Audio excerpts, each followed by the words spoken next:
Hello and welcome to Gabie's Knit Goodies, where I talk about all of my knitting that I've been doing and some of my designing. I'm glad you are here. I love to talk knitting because I'm obsessed with it.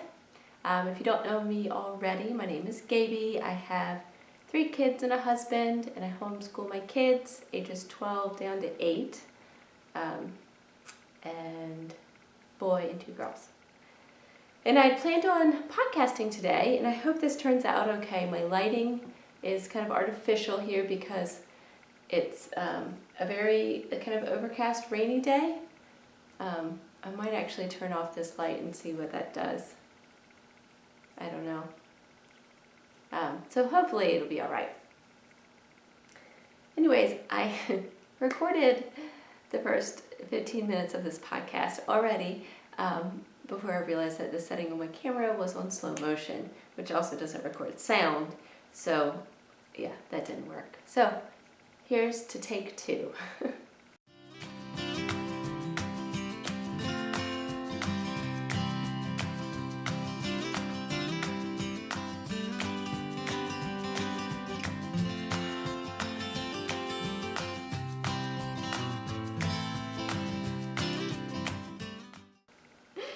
I'll start with what I'm wearing. I'll start with what I'm wearing. This is the Misurina top by Caitlin Hunter of Boylan Knitworks. I knit mine out of a non-linen yarn. It's a wool yarn. I think it might have some alpaca in it. I can't remember, but I'll put all the yarn information below. And I also did a whole video where I talked the details, and I did some vlogs about knitting this top. I made a little bit of modification in the sleeves because I was playing yarn chicken. I consider it a win. I knew I'd be low on yarn when I got it, but I like the shorter sleeves anyways. I knit the one with the holes in the body, which even though this is a warmer yarn than what she used, it does, it's next to skin soft. So if I wear it without anything under it, it really helps it be airy, which cools me off. So I love it. I love this motif on the yoke here a lot. I like the added detail of the little cable, and I think the eyelets are pretty. Yeah, I really like it. So on to the next finished object. And I think I just said it, but I'll put the yarn information below as well as a link to the video where I talk all details about my process of knitting this top. So my next finished object are what I'm calling slipper socks. I am not a big sock knitter, but striped yarn does make things more fun. And this is a worsted weight, so it's way quicker. So I'll start with the yarn here. It is Felici from Knit Pig's worsted weight, 75%, let's see, hopefully it's zooming in here, 75% merino, superwash merino, and 25% nylon. Again, it's from Knit Picks, and this one is Aquarium. So it was very quick to knit compared to socks with like a sock weight yarn, finger weight yarn. And I kind of made up my pattern. Actually, I should go get the book that I used. I'll do that in just a second. So there's a book that I'm going to show you in just a second that talks all about circular knitting, and it tells you how to do toe-up socks, sort of. It tells you how to do the toe, and then I ended up going to the Vogue knitting book for how to do the heel from the bottom up. I did a short row here. So I cast on for my toes, which I had never done before. I cast on like 6 stitches, and then I knit front back into each stitch, and then I took them off the needles and then slipped my 2 needles into 6 each. So I had 12 stitches after I knit front and back into each one. I never heard of doing the toe up cast on like that, which like I said, I'm not a big sock knitter, so it's hard to, I don't have a whole lot of experience. But I think it turned out pretty well. And then I increased until here, and then I just knit straight until the heel, and then I did a short row heel, which again I had never done before. And that was easy. It does leave a little bit of holes along the heel. Maybe I'll put them on for you and show you. Which is not that big of a deal, but I'd probably experiment with some different heels if I were to make this a second time. And then I knit a little bit more, and then I decided to do this little split at the top to make them look more like slippers. And I'm thinking about giving these away as a gift. However, they do fit me quite well. And they also fit my daughters quite well. Well, one of them, and she wants them. But for me personally, I feel like a worsted weight sock is too chunky for like shoes. So I wanted to make it more like a slipper. So that's why I did this little split. I don't know if I can show you this. Oh, there we go. So I did the little split here on the side, on the front and the back. It makes it really easy to slip on. Here's my toe. There's the heel. You can kind of see some little holes there in the heel. But it's not bad. And they're very, very soft and comfy. I really like them. The stripe really made it fun. And I figured with this, it also, you could like fold it down to make it look like a little slipper. So, calling them slipper socks. So like I said, I cast on 6, which doubled to 12 for the front and back. And I used DPNs, the double pointed needles, which I don't ever use. I just happen to have some. And that worked out pretty well. And then when I went to split, I feel like I'm too far away from the camera. When I went to split, I picked up 4 stitches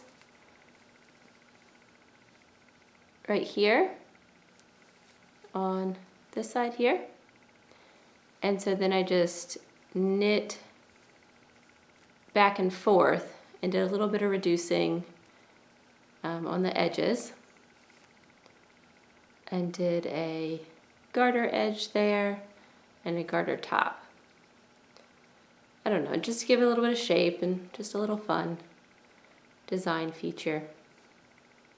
But it was so quick. I knit them in 2 days, 2 evenings rather.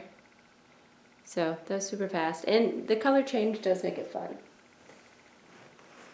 So I think I'm gonna try to give them away, even though I like them. We'll see.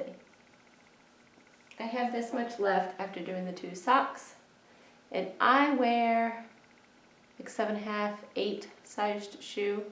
Usually my tennis shoes are 8s, US 8. I don't know what that is in European sizes. So, it's another finished object here. Or really, that's my first one for the podcast. Second one, I talked about my, oh no I didn't.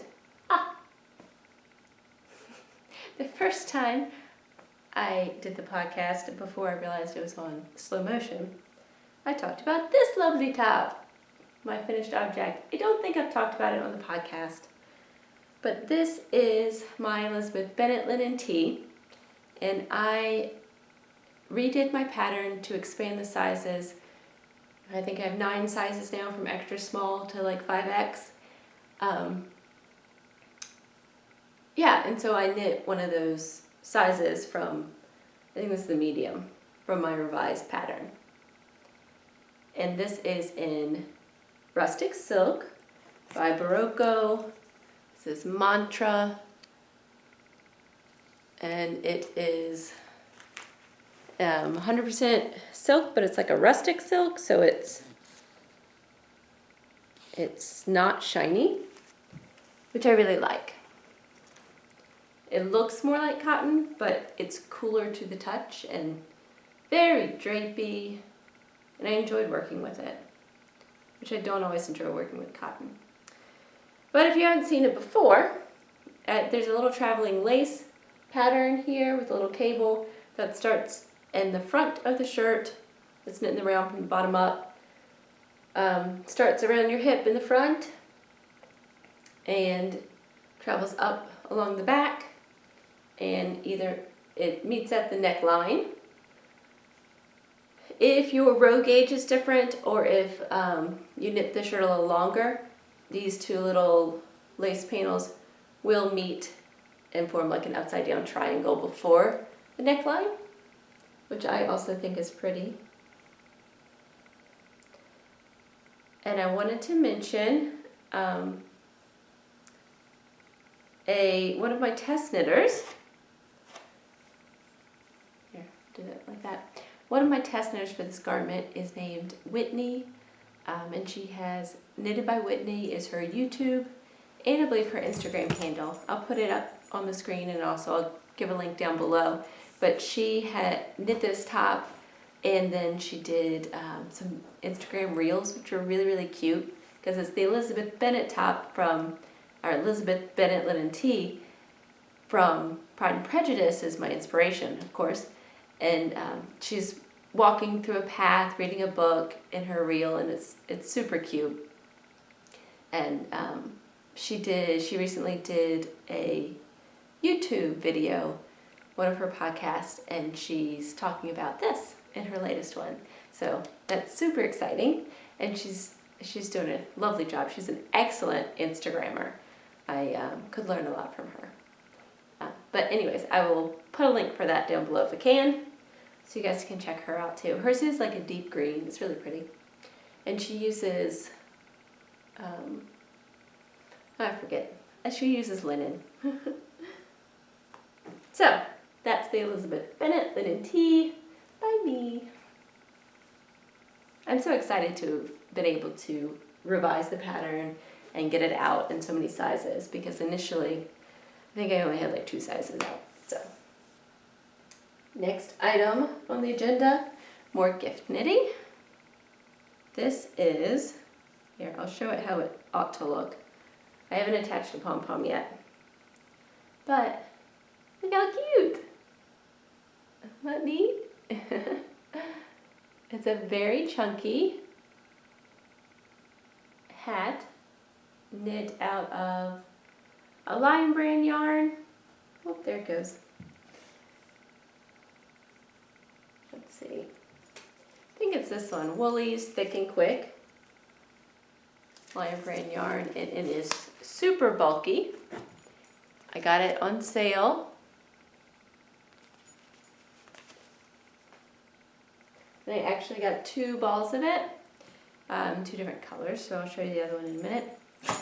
But this one, it's a little bit snug for me. I guess it works, but it, like, a little bit of my ear falls out of it, or comes down below it. But, ta-da!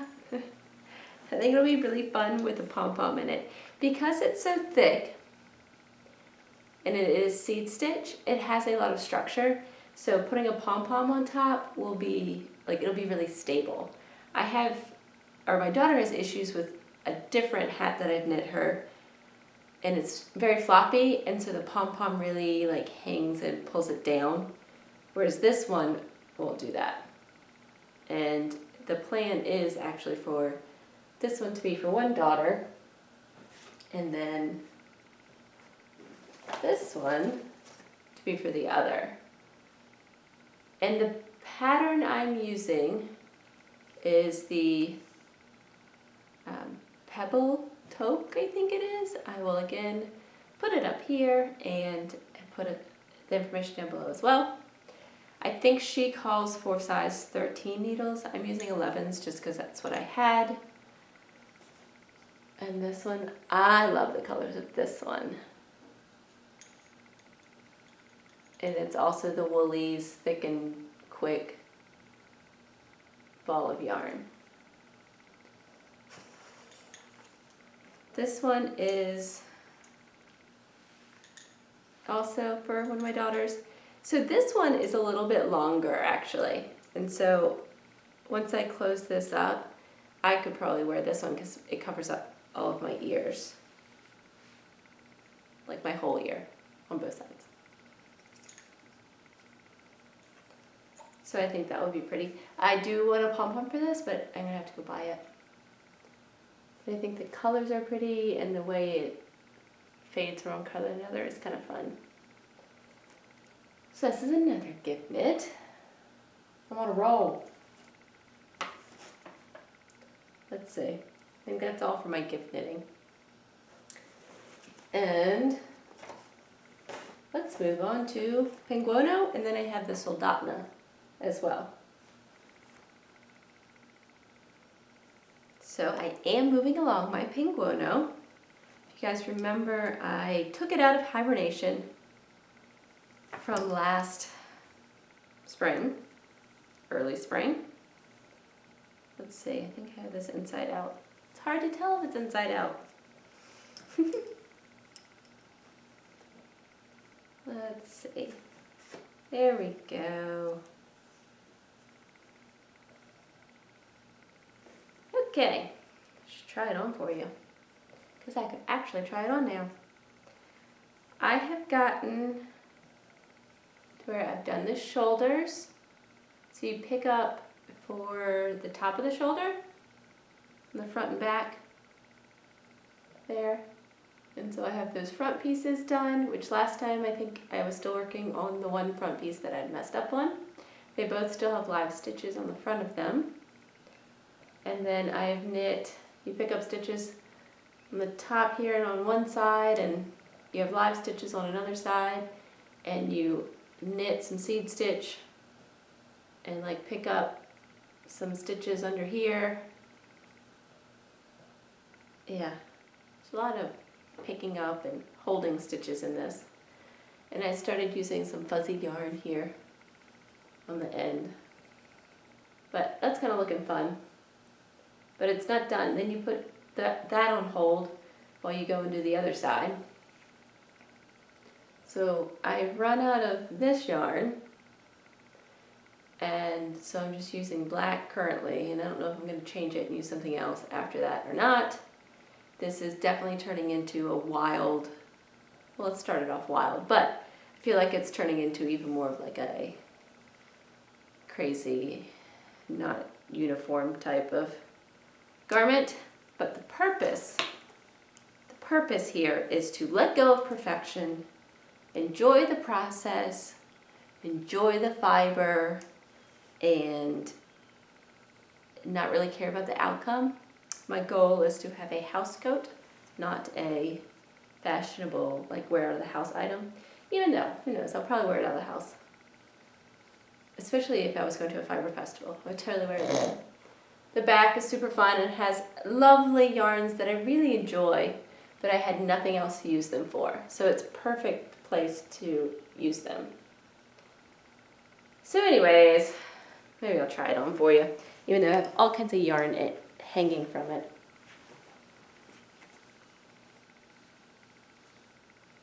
Let's see, I feel like, what is it, Joseph in the Technicolor coat? I feel like that's what it looks like, because it's got so much going on. So here's the one sleeve in the works. It's going to end up being like seamed together, I think, down here, and then have a little bit more finishing on it. Doesn't go with the shirt I have underneath. But there's the front. I don't think it ties or buttons or anything, but I could always get something, I suppose, or make something to make it tie. And then the fabulous back.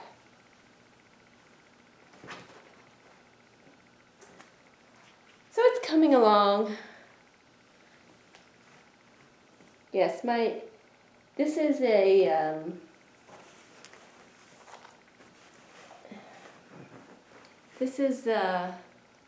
an emotional knit. It's part of its purpose is for me to let go of perfection and just be creative and enjoy all of that, and not like focus on getting all my stitches right and the yarns being perfect and getting hung up on like the outcome of it, and just kind of trust the process and enjoy the process and not stress about what it'll look like in the end. So yeah, it's a therapy knit. I guess that's what my mind looks like on the inside. Crazy.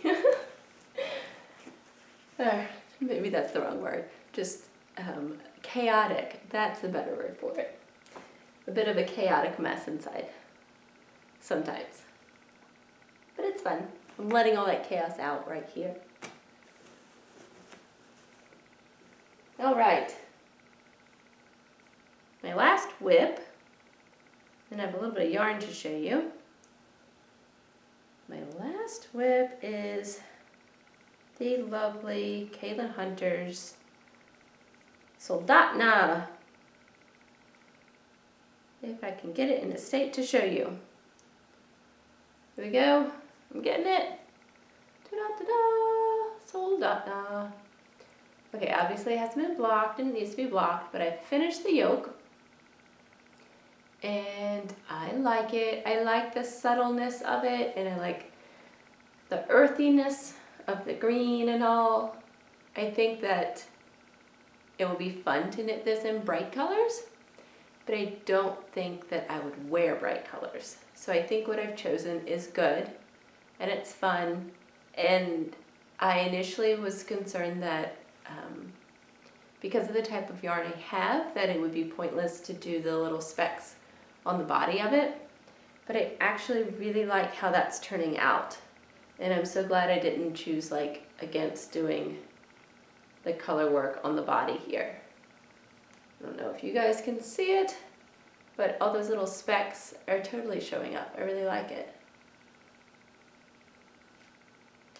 Here's the back. Not that it really looks any different. And my yarn is, let me show you my yarn again. This is my brighter one. And right now, this one's in a blue color, which I'm enjoying. But it does big greens and blues in there. And this is my main body color, which kind of has purples and greens. And so it creates these very subtle stripes in here. I think I'm about to lose stitches. Uh-oh, I lost a couple stitches. But like it's a little more purple here, then it goes with a little more green. Then you have all those specks in there too. So, and you can totally see the specks. So I'm glad I did them. I really like how it's turning out. More subtle, like I said, but I was worried you couldn't see this little arrow pattern thing, but I think you can. It all depends on lighting. Sometimes it's brighter than others, and also if you're like really close to it, like you can't see it as well as if you stand back. So it's a dynamic wardrobe item. So anyways, I'm happy with it. Yay.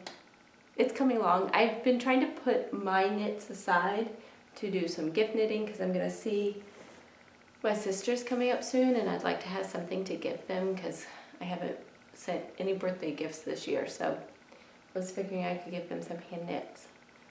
But I only have like a week, and ideally I'd like to do hand knits for children as well, but I don't think that's really going to happen unless I get some really chunky yarn again.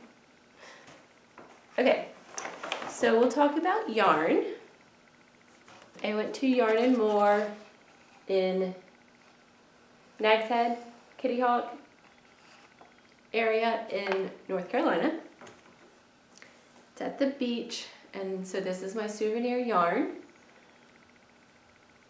I got these to go together as like a slip stitch type thing.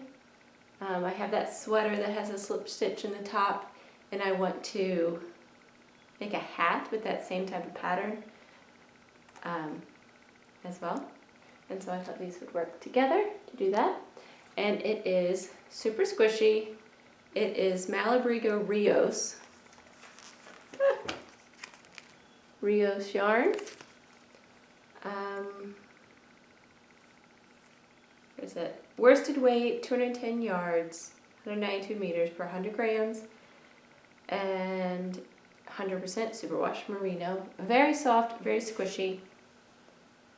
This colorway is Chris. And then this one is Sandbank. Yes. So, my lovely souvenir yarn. And then, the last yarn I want to talk about is, you remember that sweater I was unraveling? Like, finally unraveled it. And this is what I got. Wait a minute, I think I have another one. Oh, yep, there it is. So this is what I got out of it. And this is the one I'm going to use in the highway one. Not highway. Ghost Horses sweater to finish that off for my daughter. Ghost Horses sweater by Caitlin Hunter. So I finally unraveled it so I can finally finish that. It is starting to have some cool days here, or we are starting to have some cool days here. So hopefully I can get that finished because all I have are the sleeves. And she has her short sleeves, but I'm going to make it long because my daughter would like that. So I just have a little more to go. And then she can have it before it really gets cold. So I guess that's all I have for you guys. I did go to the Montpelier Fiber Festival recently, and I haven't decided. I might put that clip here on the end, or if this is getting too long, I might just do that as a separate little mini video for you guys. But thank you for watching, and I hope you guys are enjoying your knitting. And my puppies are being put to sleep. I'm going to say bye-bye. This is my Wookie. He says goodbye.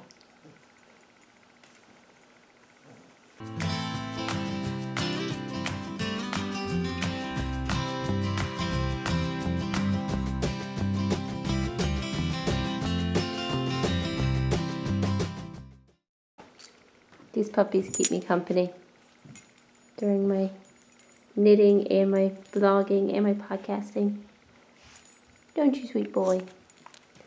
Yes.